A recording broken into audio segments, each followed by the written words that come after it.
शतरंज के खेल में कई बार खिलाड़ी खुद को बहुत मजबूत मान लेता है और प्रतिद्वंद्वी को कमजोर, और आक्रमण पर आक्रमण करते हुए प्रतिद्वंद्वी के दुर्ग में जा घुसता है।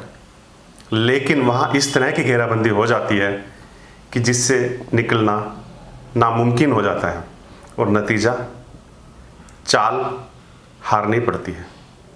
कमोबेश राजनीति भी शतरंज की बिसात की तरह शय और मात का खेल है। शय और मात के इस खेल में फिलहाल पूर्व सीएम भूपेंद्र सिंह हुड्डा की राजनीतिक चाल प्रतिद्वंद्वी के दुर्ग में फंसती नजर आ रही है।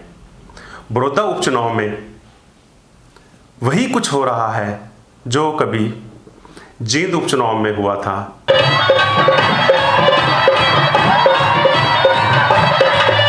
जींद उपचुनाव आपको याद होगा, वह जींद उपचुनाव जिसमें कांग्रेस के दिग्गज रणदीप सिंह सुरजेवाला को तीसरे नंबर पर खिसकना पड़ा था। नमस्कार, मैं मनोज ठाकुर और आप देख रहे हैं द न्यूज इनसाइडर।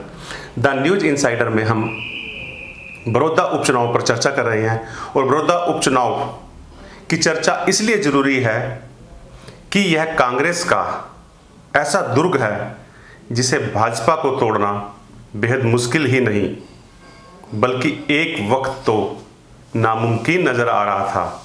लेकिन टिकट वितरण की घोषणा के बाद अब ऐसा लग रहा है कि भाजपा खेल की बाजी पलट सकती है। बड़ौदा उपचुनाव में भूपेंद्र सिंह हुड्डा की व्यक्तिगत पकड़ है और यही वजह है कि वह श्री कृष्ण को यहां से एक नहीं, दो नहीं बल्कि तीन बार जितवाकर विधानसभा में ले जाते हैं। हालांकि यह बात सही है कि श्री कृष्ण के प्रति यहाँ के मतदाता बहुत ज्यादा उत्साही नहीं हैं, लेकिन वह वोट भले ही श्री कृष्ण को डालते थे, लेकिन उनका टारगेट या उनकी कोशिश हुड्डा को मजबूत करने की रहती थी। राजनीति में या कोई राजनेता किसी क्षेत्र में कैसे लोकप्रिय होता है या कैसी कितनी मजबूत पकड़ रखता है, बड़ौदा इस राजनीतिक प्रयोगशाला का एक अच्छा मॉडल साबित हो सकता है। मैं जब बड़ौदा में गया था और लोगों से बातचीत की तो लोगों ने यही बताया कि उनके सामने कांग्रेस, इनेलो, जेजेपी, बीजेपी कोई नहीं है। वो सिर्फ वोट देते हैं चौधर के नाम पे, और चौधर चूंकि भूपेंद्र सिंह हुड्डा लेके आते हैं इसलिए उनका नेता भूपेंद्र सिंह हुड्डा है। तो हुड्डा ने इतना काम कर रखा कि उसकी हम व्याख्या नहीं कर सकते। हमारे विरोध दल के बोलते हैं मोदी ने 370 तोड़ दी, कांग्रेस भी तोड़ दे और हमारी तोड़ दी 370 विरोध दल की हुड्डा ने तोड़ी है। कौन सा तोड़ी है बता दो। भूपेंद्र सिंह हुड्डा कुछ ऐसी गलतियां कर बैठे जो बड़ौदा में उनके लिए मुश्किल खड़ी कर रही है। आपको याद होगा, गांधी परिवार के प्रति एक चिट्ठी लिखी गई थी और इस चिट्ठी पर भूपेंद्र सिंह हुड्डा ने भी हस्ताक्षर किए थे। यही वह बड़ी चूक थी जो भूपेंद्र सिंह हुड्डा के लिए भारी पड़ सकती है। टिकट वितरण में इस बार भूपेंद्र सिंह हुड्डा की ज़्यादा नहीं चली। भूपेंद्र सिंह हुड्डा चाहते थे कि टिकट कपूर चंद नरवाल को दिलवाया जाए और निश्चित ही भूपेंद्र सिंह हुड्डा की यह सही कोशिश थी। कपूर चंद नरवाल बड़ौदा हलके में बेहद लोकप्रिय हैं और अगर कांग्रेस कपूर चंद नरवाल को टिकट देती तो निश्चित ही कांग्रेस आज अच्छी स्थिति में हो। लेकिन चूंकि कांग्रेस का अंदर की जो गुटबाजी है, लेकिन कांग्रेस की जो आपसी गुटबाजी है और इस गुटबाजी में इस बार हुड्डा थोड़े कमज़ोर पड़ते नज़र आ रहे हैं और दूसरा गुट थोड़ा भारी नज़र आ रहा है और दूसरे गुट की ज़्यादा चल गई और टिकट कपूर चंद नरवाल की बजाय इंदू राज को दे दिया गया। दूसरा गुट भले ही टिकट वितरण की इस सय और मात में दूसरा गुट भले ही टिकट वितरण की इस सय और मात में खुद को विजेता महसूस कर रहा हो और खुद को सुखद एहसास में रखे हुए हो, लेकिन उन्हें नहीं पता कि यह कोशिश कांग्रेस के लिए काफ़ी भारी पड़ सकती है। कांग्रेस इस वक्त एक ऐसे मोड़ से गुजर रही है जिसमें बड़ौदा की जीत इस पार्टी को काफ़ी मजबूती प्रदान कर सकती थी, क्योंकि कृषि कानून के विरोध में कांग्रेस लगातार विरोध करती नजर आ रही है। कांग्रेस के राष्ट्रीय नेता राहुल गांधी लगातार ट्रैक्टर यात्राएं निकाल रहे हैं। उनकी ट्रैक्टर यात्रा पंजाब में भी निकली, उनकी ट्रैक्टर यात्रा तमाम विरोधों के बावजूद हरियाणा में भी निकली। और अब यदि बड़ौदा उपचुनाव भाजपा जीत जाती है तो कांग्रेस के पास हरियाणा में कम से कम कृषि कानून के मुद्दे पर स्टैंड लेने का जो आधार है वह कमजोर हो जाएगा। लेकिन कांग्रेस इस तथ्य को समझने की बजाय आपसी गुटबाजी में उलझकर पार्टी का बड़ा नुकसान करने की एक पटकथा लिख चुकी है। कांग्रेस की सियासत में ऐसा बहुत कम ही होता है कि कोई सीनियर नेता इस तरह से सोचे और खुद को हाशिए पर धकेले जाने को नजरअंदाज कर पार्टी प्रत्याशी को जिताने के लिए एडी चोटी का जोर लगाए।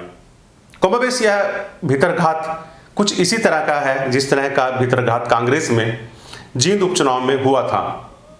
देखना यह होगा कि टिकट कटने से आहत हुड्डा को अब दूसरा गुट किस तरह से मनाता है, किस तरह से उन्हें चुनाव प्रचार की मुख्य भूमिका में लेकर आता है। कांग्रेस में हुड्डा विरोधी गुट की यही रणनीति अब बड़ौदा उपचुनाव के लिए पार्टी की जीत और हार का पैमाना तय करेगी। बड़ौदा उपचुनाव इनेलो के लिए भी कड़ी परीक्षा की घड़ी है। इनेलो को पता है कि उनके लिए इस चुनाव में खोने के लिए कुछ नहीं है, लेकिन यदि इनेलो अपने पारंपरिक वोट बैंक को भी वापस पा लेती है तो उन्हें जेजेपी को घेरने के लिए एक बड़ा मौका मिल सकता है। अभय चौटाला भी लगातार प्रदेश में सक्रिय हैं और इसका फायदा इनेलो को मिलता नजर आ रहा है। देखना यह होगा कि बड़ौदा उपचुनाव में अब इनेलो की रणनीति क्या रहती है और किस तरह से वह अपने उस पारंपरिक वोट बैंक जो जेजेपी की तरफ चला गया था इनेलो की तरफ वापस कैसे लेकर आती है। जेजेपी इस चुनाव को बिना लड़े ही हार गई क्योंकि जेजेपी भाजपा की सहयोगी पार्टी है और यह सीट भाजपा खुद की मान रही है। इसलिए भाजपा ने बड़ी पार्टी होने का फायदा उठाते हुए जेजेपी से यह सीट ले ली और जेजेपी अब दर्शक दीर्घा में बैठकर इस सियासी मैच का सिर्फ आनंद ले सकती है। जेजेपी खुश हो सकती है कि वह अपने खिसकते वोट बैंक का लिटमस टेस्ट करने से बच गई कि चलिए यदि बड़ौदा उपचुनाव में चले जाते और इतने वोट ना मिलते तो प्रदेश में यही संदेश जाता कि जेजेपी अपनी पकड़ कमजोर कर रही है। लेकिन हकीकत यह है कि कृषि कानूनों से लेकर भाजपा को समर्थन देने तक हर जगह जेजेपी प्रदेश के मतदाता के निशाने पर है और यह पार्टी तेजी से अपना जनाधार खोती नजर आ रही है। देखना यह होगा कि यदि जेजेपी भी अब अपनी पूरी सक्रियता से भाजपा के उम्मीदवार को जितवाने के लिए एडी चोटी का जोर लगा सकती है तो जेजेपी कम से कम ताल ठोक कर यह कह सकती है कि वह किसी को हराने और किसी को जितवाने का मादा रखती है। देखना दिलचस्प होगा कि जेजेपी के कार्यकर्ता, जेजेपी का वोट बैंक और जेजेपी के नेता बड़ौदा में किस तरह से और क्या भूमिका अदा करते हैं। भाजपा के लिए यह चुनाव करो या मरो की स्थिति में है। भाजपा उम्मीदवार योगेश्वर दत्त पिछली बार कुछ हजार वोटों से चुनाव हार गए थे, लेकिन हमें यह तथ्य नहीं भूलना चाहिए पिछली बार भाजपा ने 75 पार का नारा दिया था और इस नारे ने प्रदेश के मतदाता को ऐसा सम्मोहित किया कि हर किसी को लग रहा था कि भाजपा इस चुनाव में हर हालत में 75 नहीं तो 60-50 सीट हासिल कर जाएगी। अब कृषि कानूनों के बाद तो किसानों के निशाने पर जेजेपी के बाद यदि कोई दूसरी पार्टी है तो वह भाजपा है। मतदाता भाजपा से काफी नाराज हैं। बड़ौदा विधानसभा क्षेत्र पूरी तरह से ग्रामीण क्षेत्र है और यहाँ का मुख्य काम खेती बाड़ी है। यहाँ के लोग पशुपालक हैं और खेती करते हैं। 57 गांव इस विधानसभा क्षेत्र में हैं और एक भी कस्बा इस विधानसभा क्षेत्र में नहीं है। इन 57 गांव में भी जाट मतदाता का बड़ा वर्ग है जो चुनाव में जिस तरफ चला गया जीत उसकी सुनिश्चित हो गई।